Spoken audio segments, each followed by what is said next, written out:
Sr. Presidente da Câmara Municipal de Santarém, Sr. Professor Veríssimo Serrão, Sr. Professor Vicente Martins Rodrigues, minhas senhoras e meus senhores, permitam-me que não indique todos os nomes das pessoas, mas a minha memória está sobrecarregada e, portanto, não consegui fixar os nomes de todas as pessoas, mas quero saudar todos e quero dizer, antes de mais nada, o meu grande agradecimento pelo convite para vir aqui estar presente nesta Assembleia dos Investigadores do Centro de Investigação Professor Joaquim Veríssimo Serrão, e também a minha satisfação por estar numa cidade de cultura e ter estado presente num momento musical também muito significativo por traduzir a ligação entre a investigação científica e a arte, entre o saber científico e a beleza artística. O tema que me foi proposto e que eu vou tratar é um tema que começa pela história.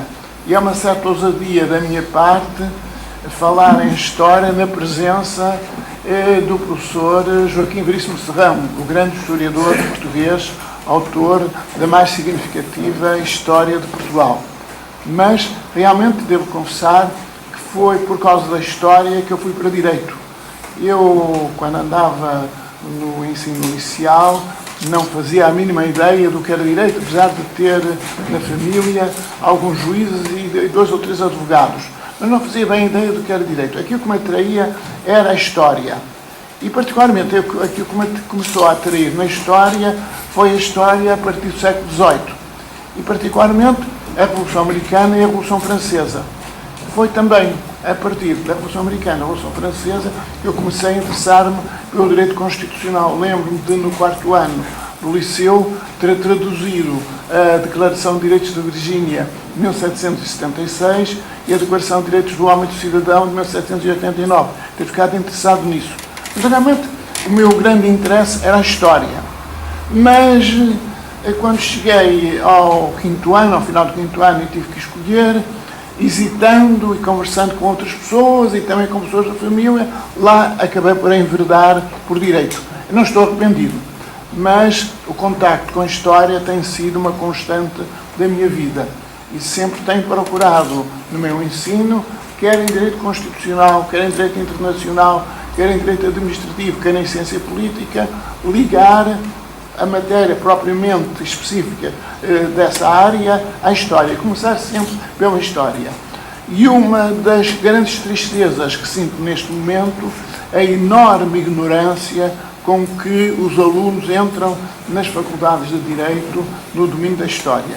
Eu costumo fazer um teste de cultura geral no 1º ano, em que há uma parte histórica, e a ignorância é enorme. Há erros horrorosos completamente inimagináveis quando eu entrei na universidade já há mais de 50 anos. Erros inimagináveis. Portanto, é uma das deficiências grandes que há no nosso ensino, no domínio da História. E nós, sem a História, não compreendemos o Direito, não compreendemos a Economia, não compreendemos as geral ciências sociais e eu julgo mesmo não compreenderemos as outras ciências. É a partir da história, a partir do passado, que nós podemos compreender o presente e ter uma perspectiva relativamente ao futuro. E é assim também, justamente, neste tema, Direito Constitucional ou Constituição e Estado Social. Começaria, enfim, penso que as pessoas que aqui estão, ilustres, convidados, conhecem bem esta matéria, mas começaria por lembrar que a contraposição entre aquilo a que se chama habitualmente o constitucionalismo moderno e o constitucionalismo antigo. A ideia, a contraposição entre a Constituição no sentido moderno da palavra e a Constituição no sentido antigo. Porque, deve dizer-se, ao contrário do que por vezes se pensa, qualquer Estado tem sempre Constituição. Não há nenhum Estado sem Constituição. Qualquer Estado, na medida em que constituído, tem de obedecer a um certo conjunto de normas jurídicas. Podem ser extremamente variáveis, podem ser mais ou menos desenvolvidas, mais ou menos precisas, ter esta ou aquela orientação, mas há sempre normas jurídicas. E o nosso Estado, o Estado português, fundado no século XIII, ou no século XII, melhor dizendo, século XII, e que veio até o século XIX com monarquia limitada pelas ordens e depois com monarquia absoluta, também tinha sua Constituição. As leis fundamentais do Reino eram a Constituição do Estado português. Eram bem diferentes das Constituições modernas, porque não eram escritas. Está provado que as atas das Cortes de Lamego, de que se falou quando da Restauração, eram apócrifas. Não eram escritas, sentavam na tradição, no costume, limitavam-se a poucas matérias, mas correspondiam a uma determinada estrutura jurídica do Estado. Era verdadeiramente uma Constituição. E ainda hoje há, no essencial, uma Constituição muito na linha das Constituições antigas, que é a Constituição inglesa. É muito ainda na linha das Constituições antigas. Bem, no século XVIII, por virtude de causas variadas, não vale a pena estar aqui a recordar, dá-se uma grande transformação. A ideia de Constituição passa a ser a ideia de um ato fundacional e não de um ato tradicional, de algo que vem da tradição, algo que vem de passado, mas sim algo que é decretado e assumido no presente, através de um poder que é o chamado poder constituinte, que num determinado tempo, em determinadas circunstâncias, decreta uma Constituição. E uma Constituição que pretende ser a racionalização do poder político e a racionalização em geral das relações do poder político com a comunidade. Estamos no tempo do racionalismo, do iluminismo, do justo-racionalismo, do enciclopedismo. Tudo pretende assentar na razão. Aliás, a própria monarquia absoluta, na última fase, ainda pretende ser baseada na razão. Foi discutido, mas esclarecido. E, portanto, é em nome da razão que agora se vai fazer a Constituição.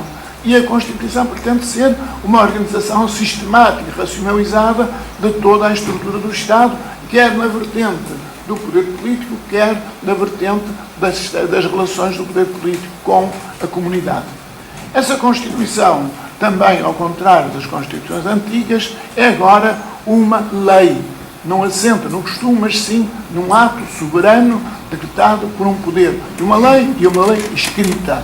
E, além disso, é uma lei que pretende ter uma força jurídica superior à força jurídica das demais leis. Mas aqui há, normalmente isso é sabido, uma divergência extremamente significativa entre o constitucionalismo nos Estados Unidos e o constitucionalismo europeu baseado na experiência francesa. Enquanto que nos Estados Unidos é assumida em todas as suas consequências a relevância da Constituição, a própria Constituição diz que esta Constituição é a lei fundamental do país e, portanto, tira-se daí, como Hamilton viria a dizer na obra célebre do Federalista, tira-se daí a supremacia do poder constituinte sobre os poderes constituídos e a inconstitucionalidade de qualquer ato legislativo contrário à Constituição e, portanto, também o poder de qualquer juiz de não aplicar uma norma inconstitucional, uma norma contrária à Constituição. Portanto, nos Estados Unidos, desde a origem, vai-se tirar da ideia da Constituição todas as consequências jurídicas que lhe estão inerentes, ou que nós hoje consideramos que lhe estão inerentes. Na França, pelo contrário, em nome de uma certa concepção de separação de poderes, em nome também da influência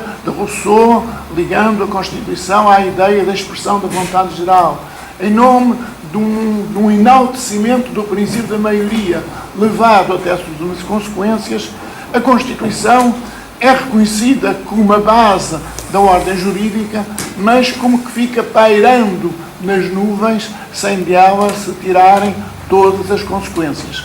Seria apenas no século XX que essas consequências começariam a ser tiradas. E, curiosamente, o primeiro país europeu em que se vai adotar um modelo de controle da constitucionalidade próximo do modelo americano é Portugal com a Constituição de 1911, que, por direta influência da Constituição brasileira de 1891, da primeira Constituição republicana brasileira, vai atribuir aos tribunais o poder de não aplicação de normas contrárias à Constituição. É o primeiro país europeu em que fica expressamente consignado na Constituição este poder essencial, que nós hoje consideramos essencial num Estado de Direito, o poder de controle ou de fiscalização jurisdicional da constitucionalidade. E pouco tempo depois, na Áustria, por direta influência do pensamento de um grande autor, Hans Kelsen, vai ser criado um tribunal, o Tribunal Constitucional, como órgão com competência especializada e concentrada no domínio da fiscalização da constitucionalidade. Mas, de todo modo, até ao final da Segunda Guerra Mundial, na Europa, esta ideia de Constituição continua sendo muito marcada pela ideia oitocentista, até porque continua dominando o positivismo jurídico, continua havendo uma ideia muito enaltecedora do papel da lei e relativamente menos enaltecedor do papel da Constituição, de tal sorte que, até ao final da Segunda Guerra Mundial, são raros os países europeus em que é consagrada a fiscalização da constitucionalidade, e mesmo naqueles, como Portugal, por exemplo, em que ela tinha sido consignada, ela praticamente não funciona. A grande mudança dá-se a partir da Constituição Alemã de 1949, a Constituição de Bonn, que depois da unificação alemã passaria a ser a Constituição de toda a Alemanha, em que, tendo em conta todas as vicissitudes do regime totalitário de 1933 e 1945, vem afirmar a supremacia da lei, a supremacia da Constituição sobre a lei, a aplicação direta e imediata das normas constitucionais, a vinculação direta e imediata de todos os poderes do Estado aos direitos fundamentais. É a nova fase do constitucionalismo, podemos dizer, é a fase atual do constitucionalismo, é aquela fase que também viria a ser adotada em Portugal a partir de 1976, com o artigo 18 da Constituição, que diz expressamente que os preceitos constitucionais respeitantes a direitos, liberdades e garantias são de aplicação imediata e vinculam diretamente as entidades públicas e as entidades privadas. Portanto, agora, não é a Constituição que tem de ser vista através da lei, não são os direitos fundamentais que estão sob reserva de lei, mas, pelo contrário, são as leis que têm de ser vistas em função da Constituição e os direitos fundamentais são vistos a partir da Constituição. E falamos agora em direitos fundamentais, e aqui também há uma evolução extremamente significativa, porque quando é proclamada ou é iniciado o constitucionalismo moderno, para lá da ligação ao jus-racionalismo, ao ciclopedismo, ao iluminismo, às várias correntes culturais e económicas e sociais do século XVIII, está também muito ligado àquilo que mais tarde devia ser chamado o liberalismo. A expressão liberalismo, a expressão que, curiosamente, tanto quanto eu sei, nasce na Espanha no século XIX, um país que teve tanta dificuldade em conhecer o liberalismo, mas é aquilo que nós hoje chamamos de liberalismo que vai manifestar-se nas primeiras grandes declarações de direitos. Quer dizer, declarações de direitos que reduzem ou reconduzem os direitos fundamentais, os direitos da pessoa humana, os direitos do homem, os direitos naturais, inalienáveis, imprescritíveis do homem, do cidadão, como se diz, essencialmente a liberdades individuais e a garantias, sobretudo no campo do direito penal e no campo do direito processual penal. Os direitos fundamentais, essencialmente, direitos individuais, liberdades individuais. E a concepção que há, a partir dessa altura, e que vai também dominar durante o século XIX, é a concepção individualista, para empregar a expressão do grande filósofo alemão Gustav Radbruch, do indivíduo sem individualidade, do indivíduo abstrato, o indivíduo desinserido de qualquer inserção social concreta, o indivíduo numa relação direta e imediata com o Estado. O indivíduo que é igual perante a lei, todos os indivíduos são iguais perante a lei, tem direitos e liberdades, mas o Estado desinteressa-se das condições concretas em que as suas liberdades, os seus direitos vêm a ser exercidos. É o século XIX, o século liberal. O século, portanto, em que os direitos fundamentais, os direitos da pessoa humana, são entendidos como direitos de liberdade individual. A igualdade é entendida como a igualdade perante a lei, igual uma igualdade jurídica ou formal, e em que o Estado se abstém de qualquer intervenção na vida social para corrigir quaisquer condições de desvantagem ou de diferenciação ou de discriminação que existam entre os indivíduos. Basta pensar que, por exemplo, nos Estados Unidos, apesar das concessões dos grandes autores da Constituição, dos homens que estiveram na Convenção de Filadélfia, se manteve a escravatura e que chegou até a haver, em meados do século XIX, uma decisão do Supremo Tribunal dos Estados Unidos admitindo a continuação da escravatura e que seria necessária uma longa e sanguinária guerra para que acabasse a escravatura nos Estados Unidos. E a igualdade homem-mulher era completamente desconhecida no século XIX. E muitas outras diferenciações, muitas outras discriminações eram completamente ignoradas ou subalternizadas no século XIX em nome dessa ideia do indivíduo em abstrato, do indivíduo desinserido das condições concretas.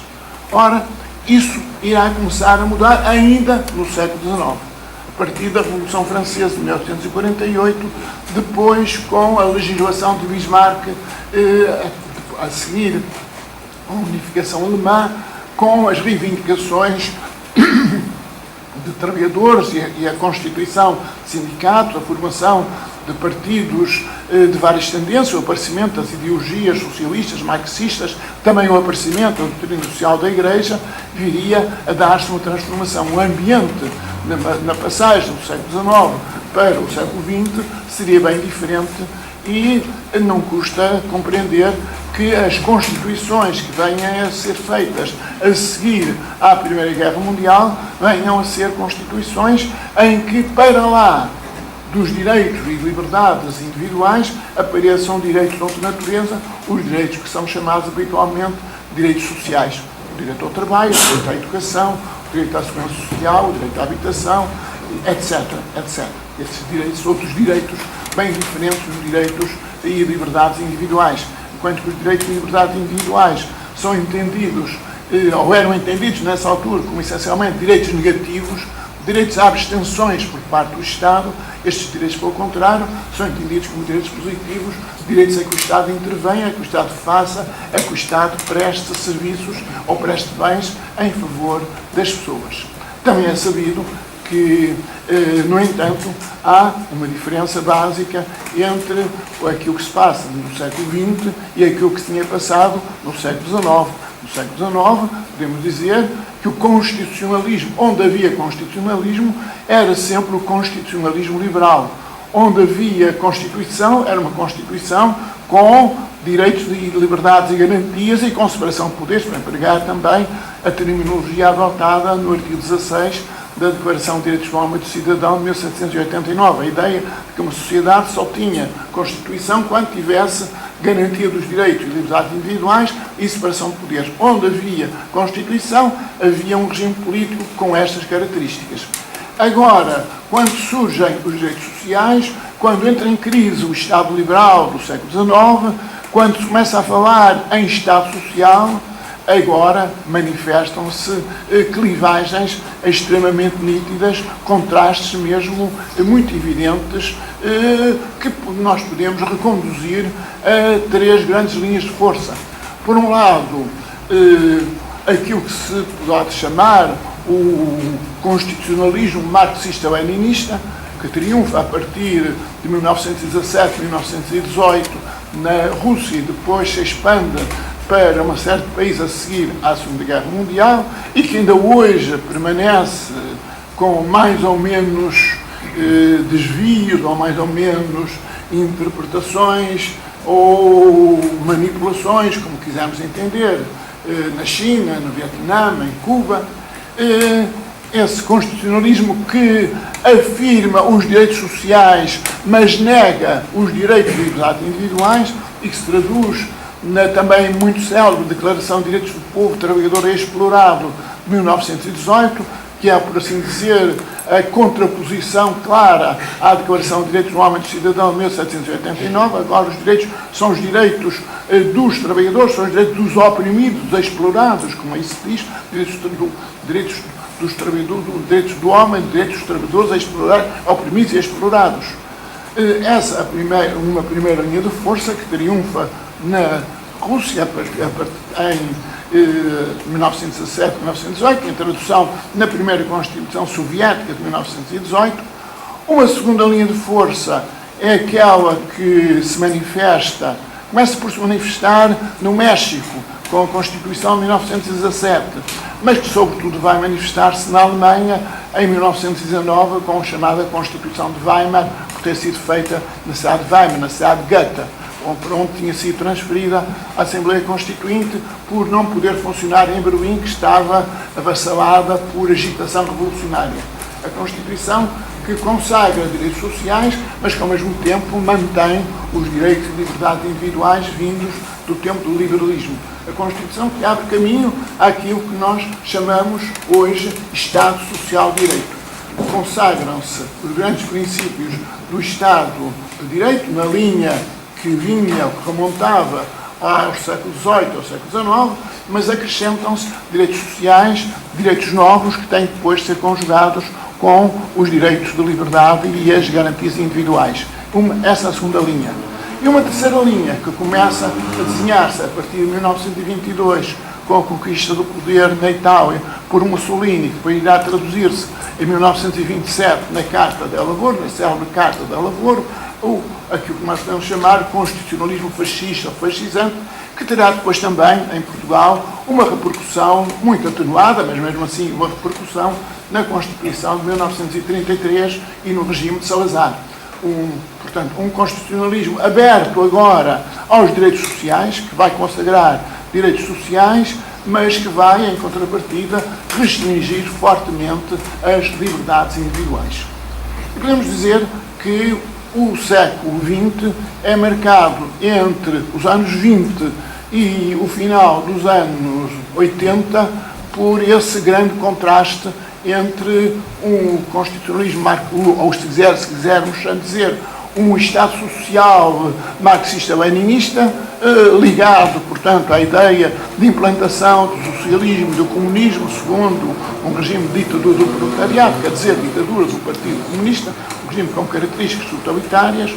Uma segunda linha é o Estado Social de Direito, que, portanto, é a continuação do Estado liberal, mas com as transformações e os aditamentos vindos da implantação dos direitos sociais, e o constitucionalismo fascista, fascisante, corporativo, o nome é variável, muito diferente de país para país, deve dizer-se cá, enquanto que o constitucionalismo marxista-leninista é praticamente igual, ou foi praticamente igual, até 1989, por toda a parte. Os regimes fascistas, fascisantes, corporativos, pelo contrário, foram entre si bastante diferentes. Mas tinham de comum essa aceitação de direitos sociais, mas um repúdio ou uma restrição extremamente forte das liberdades individuais. E, por outro lado, o constitucionalismo ligado ao Estado Social de Direito.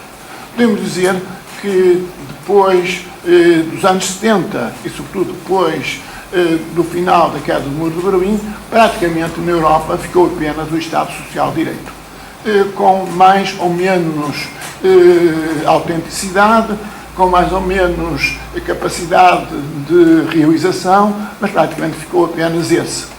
E podemos dizer que no continente americano também é um pouco nessa linha que vai a tendência, apesar dos populismos que marcam, por exemplo, a Venezuela, ou o Equador, ou a Bolívia, ou o regime castrista em Cuba. E é também, apesar de todas as dificuldades, um pouco nessa linha que se tem tentado avançar na Ásia e na África.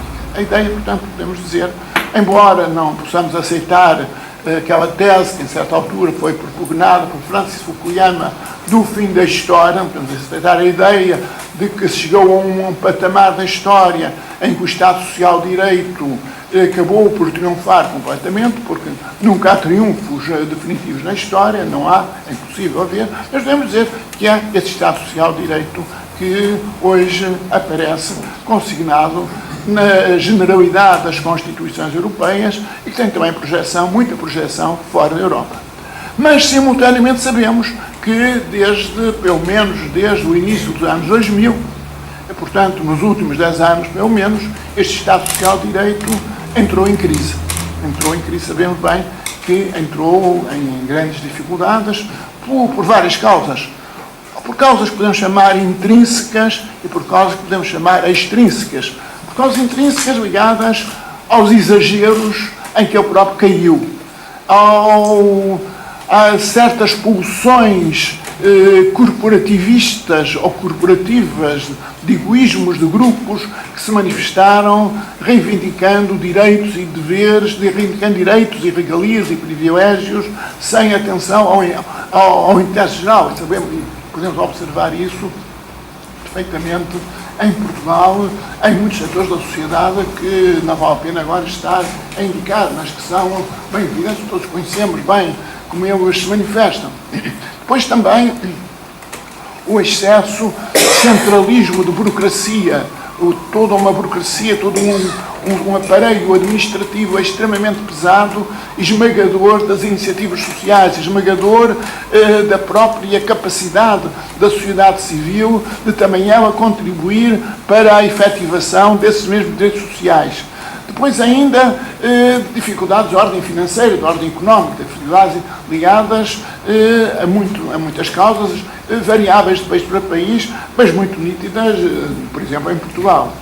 Também causas extrínsecas ligadas à globalização, à concorrência desleal que, no fundo, fazem os chamados países emergentes da Ásia com sistemas de proteção social extremamente precários em face dos sistemas de proteção social europeus muito mais desenvolvidos, muito mais aperfeiçoados, muito mais exigentes, países em que não há liberdade sindical, que não há direito à greve, em que os salários são extremamente baixos, etc, etc. Ainda há pouco tempo vimos, naquele desastre que houve em Bangladesh, as condições de trabalho em que viviam as pessoas naquela fábrica que ruiu,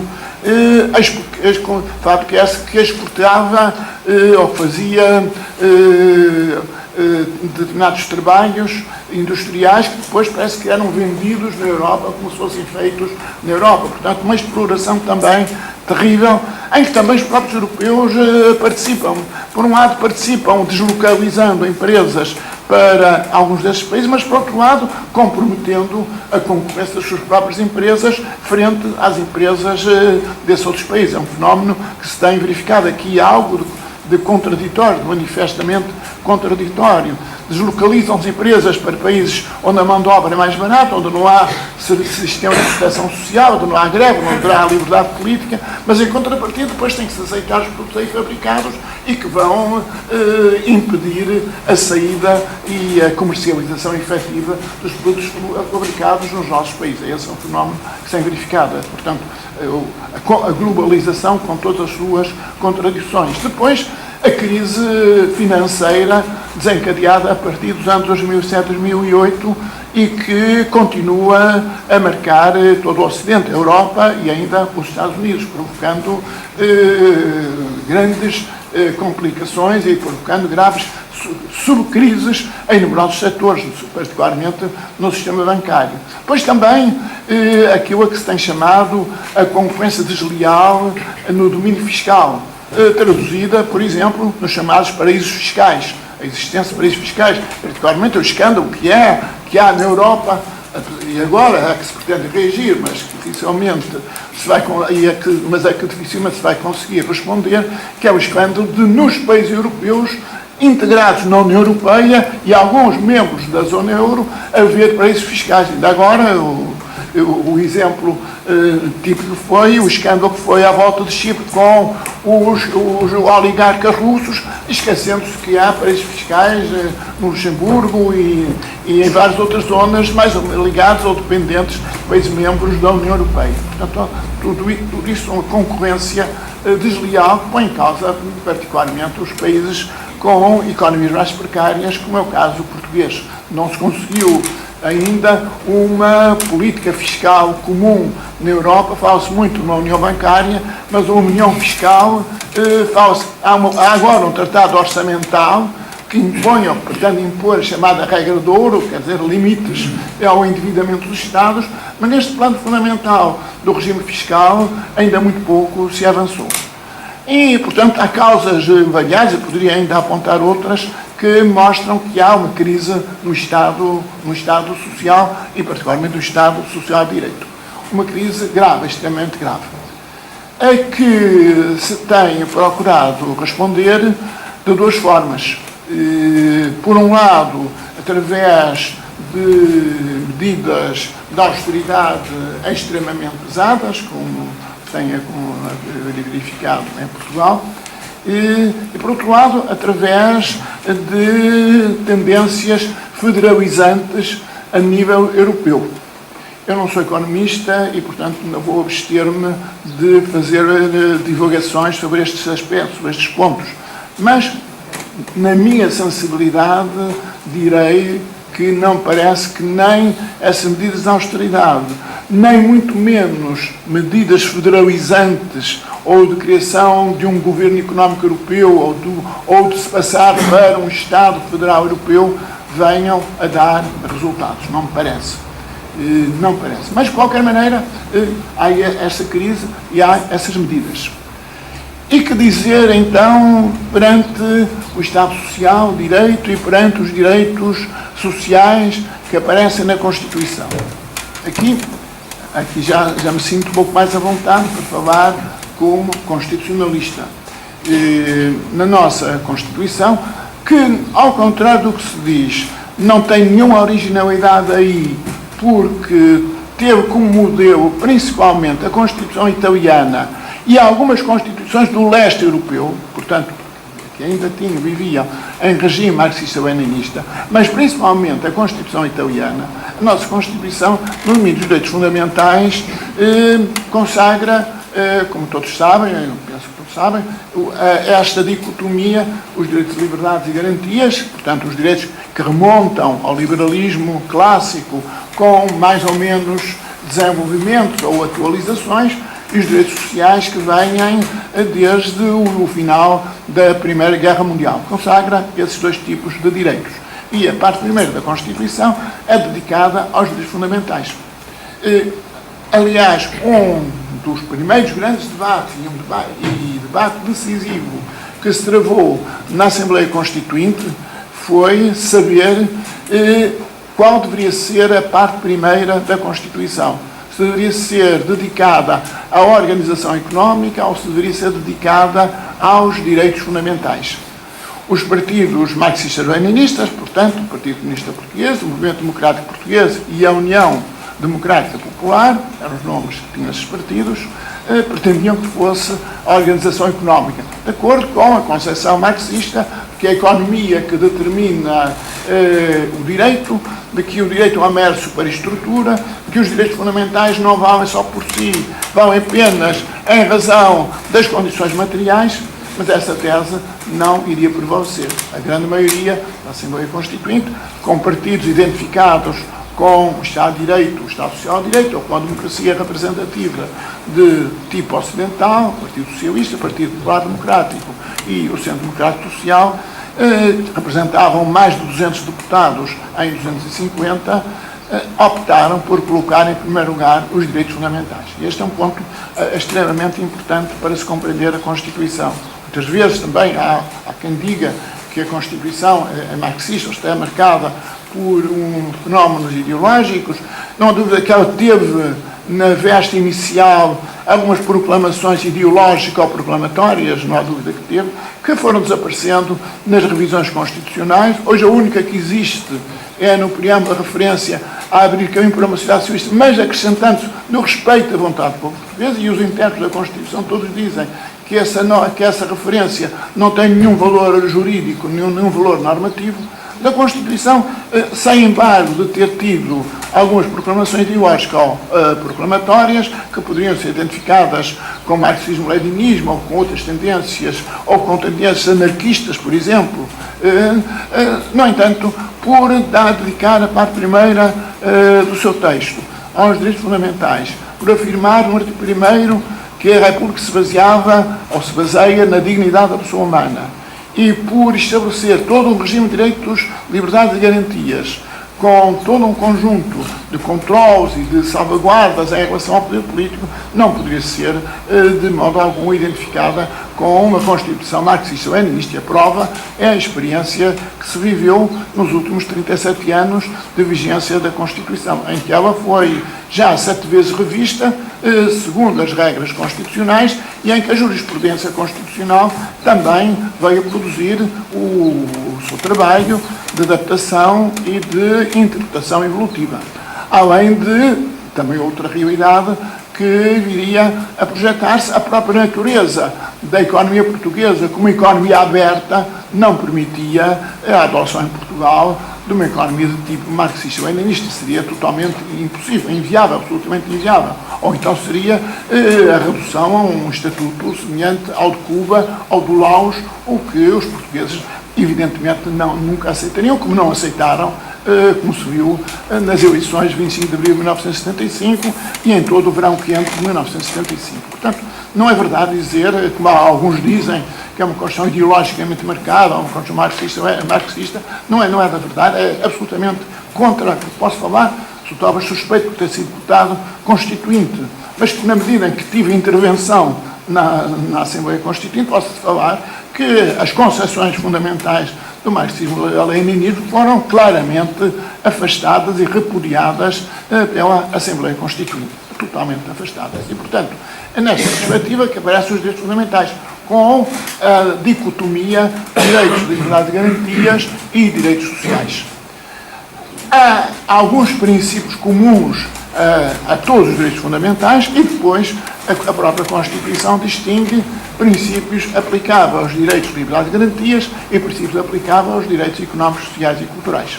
Princípios comuns, desde logo, o princípio da universalidade, quer dizer, o princípio sobre o qual todos os direitos são, em princípio, para todos os cidadãos, para todas as pessoas, e não só para todas as pessoas com cidadania portuguesa, como também para estrangeiros residentes em Portugal, salvo algumas exceções que a própria Constituição ou a lei venham a estabelecer.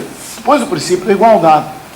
Depois, o princípio da proporcionalidade, o princípio da tutela da confiança, o princípio da tutela jurisdicional, da tutela jurisdicional efetiva, o princípio segundo o qual, quando há qualquer problema de natureza jurídica, ou qualquer litígio de qualquer pessoa, ou qualquer questão que tenha de ser, que afete direitos das pessoas, a decisão deve caber a um juiz, ou pelo menos a última decisão deve caber a um juiz, a um tribunal, com as garantias de independência, imparcialidade e isenção. Portanto, alguns princípios comuns a que se pode acrescentar.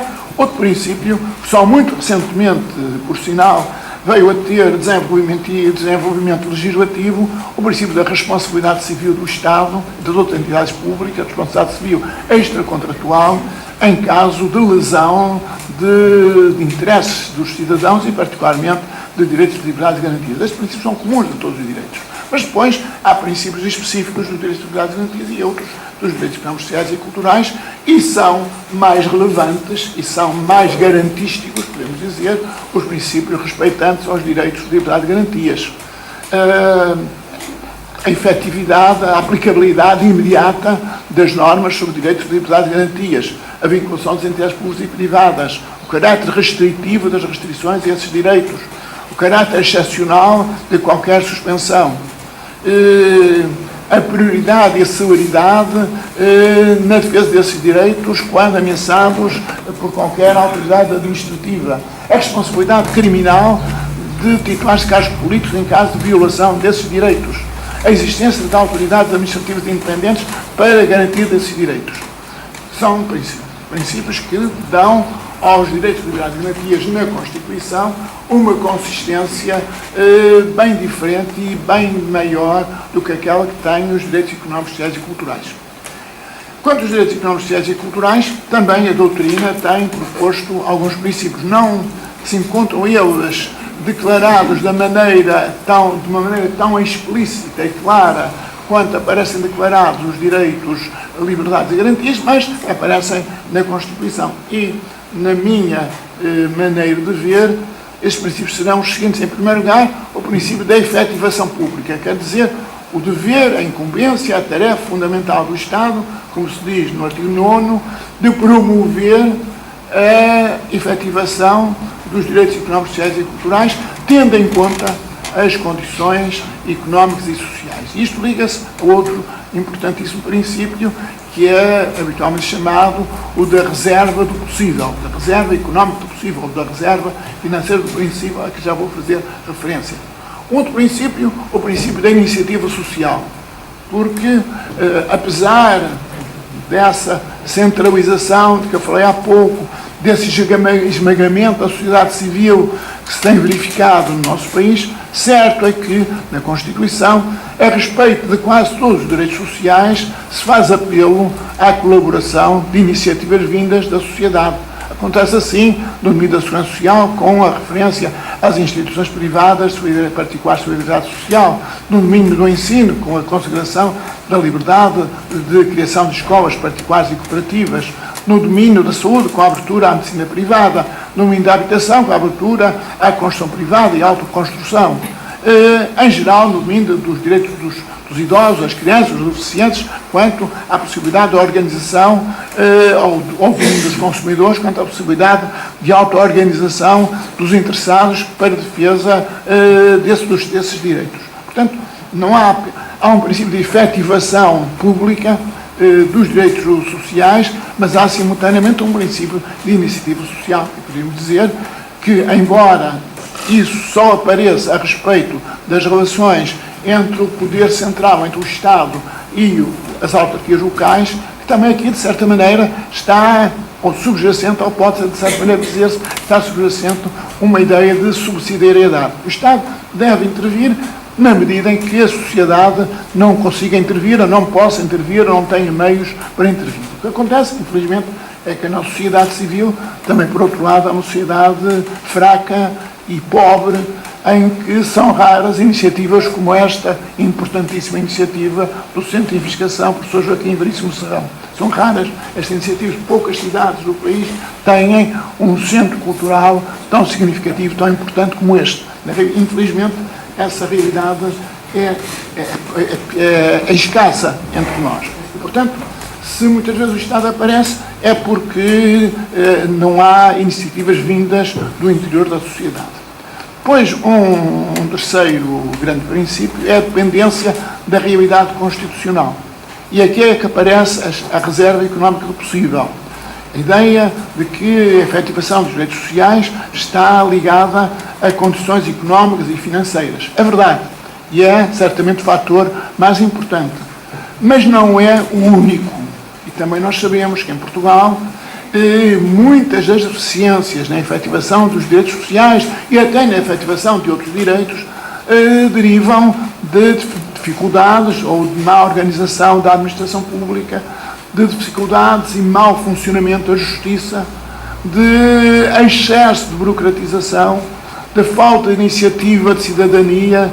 Há todo um conjunto de fatores institucionais que, a par dos fatores propriamente económicos ou financeiros, impedem ou atrasam ou dificultam a efetivação dos direitos económicos, sociais e culturais. Mas não há dúvida de que os direitos económicos, sociais e culturais têm uma dependência muito evidente e muito nítida, e nós sentimos isso muito bem ou muito intensamente nos últimos anos, dos fatores económicos e financeiros, a ponto de haver quem fale num estado de exceção económico ou financeira, assim como há a figura do estado de sítio e a figura do estado de emergência em caso de ameaça ou grave ameaça de invasão ou de grave subversão da ordem constitucional, ou de grave calamidade pública, também se fala num estado de necessidade económico-financeira, que corresponderia a uma grave crise económico-financeira que impede o Estado de satisfazer, ou de realizar, ou de efetivar os direitos sociais. Há quem fale nisso. É uma questão acerca da qual eu tenho muitas dúvidas. Tenho dificuldade em aceitar um estado de necessidade de exceção económico-financeira, um estado de necessidade, um estado de exceção que não esteja previsto na Constituição. Tenho dificuldade em admitir que isso se verifique. Agora, o que não há dúvida é que o grau de efetivação e o grau de concretização dos direitos económicos, sociais e culturais vai depender muito das condições económicas e financeiras que um país conheça em certo momento. Podemos dizer que no momento em que as condições são ótimas, em que há crescimento, em que há um orçamento superavitário, em que há uma expansão da economia, deve dar-se o máximo possível de efetivação ao Estado, tem todas as condições para dar o máximo possível de efetivação aos direitos económicos, sociais e culturais. Mas que, pelo contrário, numa situação de crise económica e financeira, uma situação de dependência até de entidades externas, as condições que tem o Estado para efetivar os direitos económicos, sociais e culturais são muito menores e, até em muitos casos, são extremamente reduzidas. Mesmo assim, deve, na minha maneira de ver, entender-se que não há nunca aí propriamente uma suspensão dos direitos económicos, sociais e culturais análoga à suspensão que há de direitos de liberdade garantidos em caso de Estado de sítio. Não há uma suspensão das normas constitucionais. O que pode haver é uma suspensão ou uma menor efetivação das normas legislativas concretizadoras, porque também este é um ponto bem conhecido de diferença entre os direitos de liberdade garantidos e os direitos sociais. Os direitos de liberdade garantidos, que, como disse, já são, em princípio, de aplicação imediata. Os direitos sociais carecem quase sempre de uma interposição legislatória, quer dizer, de uma interposição legislativa, de uma lei que lhes vá dar concretização. E o que pode, portanto, verificar-se é que a lei, em certas condições, a lei ordinária, não a norma constitucional, tenha de ter um conteúdo menor, ou tenha de ter uma efetividade menor, ou até uma efetividade reduzida ao mínimo. Isso é que se pode admitir. Mas mesmo assim, tem que se afirmar que, em nome da dignidade da pessoa humana, há aquilo que é habitualmente chamado a garantia do mínimo existencial. Quer dizer, há um conjunto de situações e há um conjunto de direitos em que, independentemente de quaisquer condições económicas e financeiras, o Estado e a sociedade, aí de mãos dadas, têm de prestar aos cidadãos as condições essenciais correspondentes à sua dignidade. É o que acontece com a subsistência por aí simplesmente económica. Não havia pessoas à fome, não havia pessoas simplesmente condenadas a não ter alimentação. Haver a possibilidade de quem está doente ter acesso a um hospital. Haver a possibilidade de as crianças frequentarem o ensino obrigatório.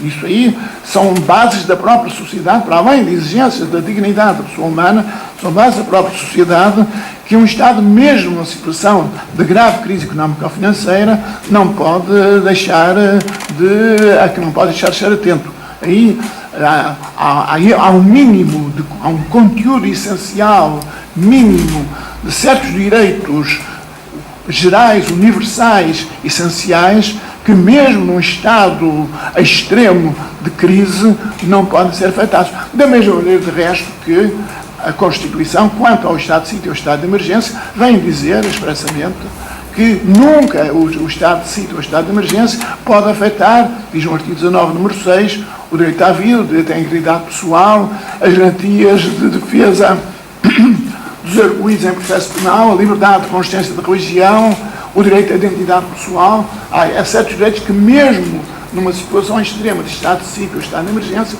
não podem ser abandonados ou calcados aos pés de qualquer poder. E, portanto, também nós podemos, paralelamente, dizer que mesmo sem a Constituição prever uma figura de Estado da exceção económica e financeira, há um conteúdo essencial de certos direitos sociais que tem de ser garantido, em qualquer caso, através do Estado ou através do Estado com a sociedade. Ou então, em última análise, através do Estado com a colaboração ou com o apoio de entidades internacionais.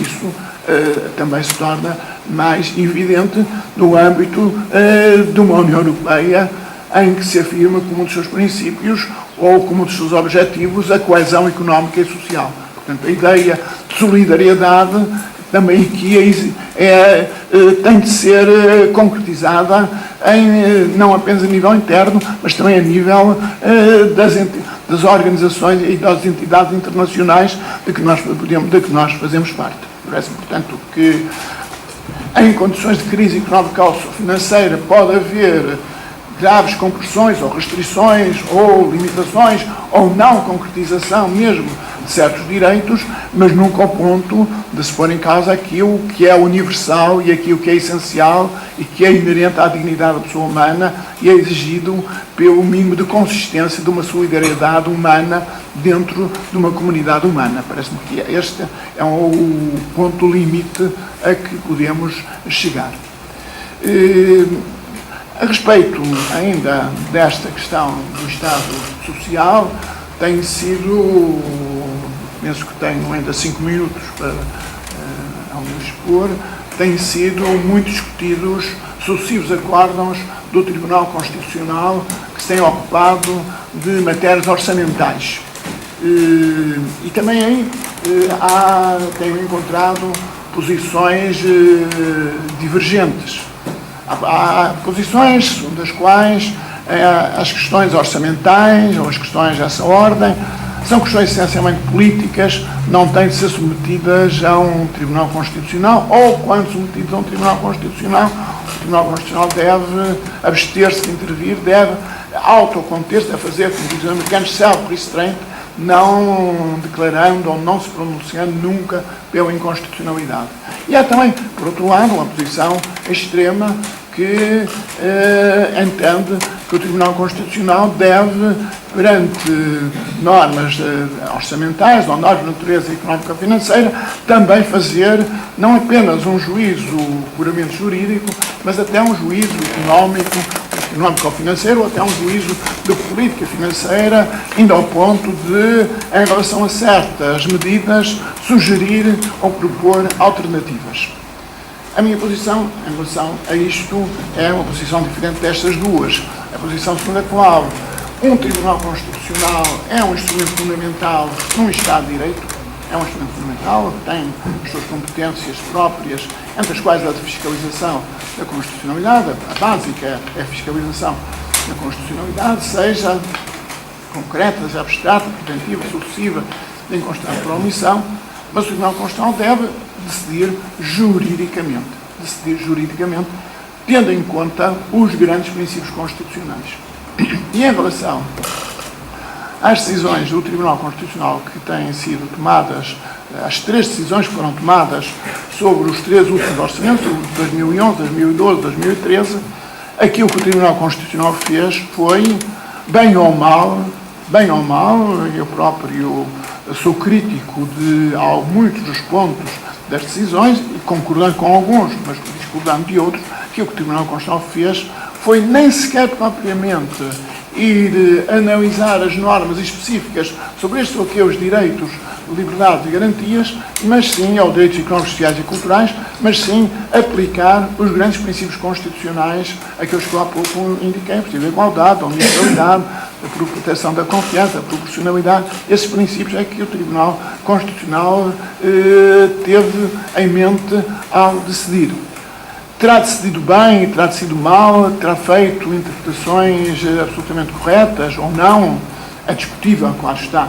Todas estas questões são discutíveis. A ciência do direito não é uma ciência exata. E a interpretação constitucional também não é algo de puramente matemático.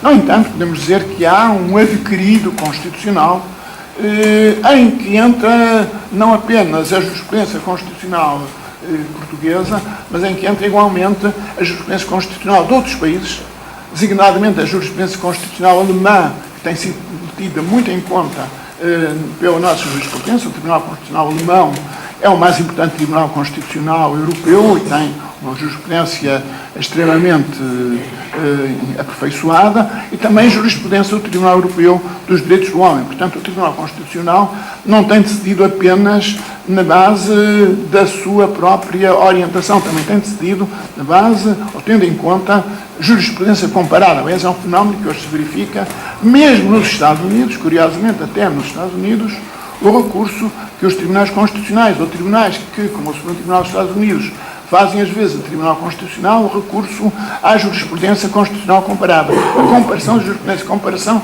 de orientações jurisprudenciais. E, portanto, é muito isso que o Tribunal Constitucional tem feito. Bem, mal, resultados satisfatórios, menos satisfatórios, aí, naturalmente, haverá discordâncias. Mas há algo que é absolutamente essencial afirmar, que é o primado da Constituição e o primado dos grandes princípios constitucionais. Isso é, aí é a base de um Estado de Direito e a base da convivência no âmbito de uma sociedade que se quer moderna, europeia, integrada na União Europeia e participante da comunidade internacional. Esse primado da Constituição, o respeito pela Constituição, é absolutamente fundamental. Lá está, são admissíveis todas as críticas, sejam feitas antes, sejam feitas depois das decisões do Tribunal Constitucional, mas o respeito das decisões é essencial com base no funcionamento das instituições. O respeito das decisões do Tribunal Constitucional, como o respeito às decisões de qualquer tribunal. Neste aspecto, não há também nenhuma exceção relativamente ao Tribunal Constitucional.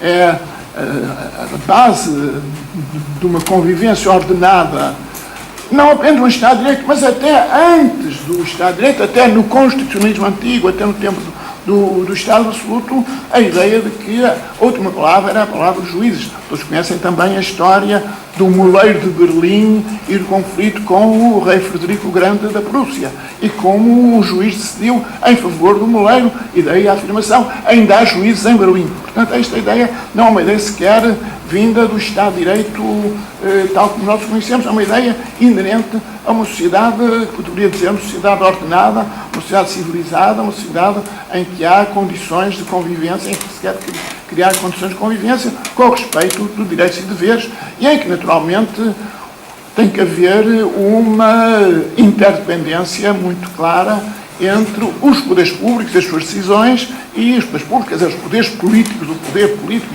no sentido estrito, um Parlamento, um Governo, um Presidente da República, e os órgãos jurisdicionais de controle, como são os tribunais, e antes de mais nada, o Tribunal Constitucional. Agradeço muito a atenção. Muito obrigado.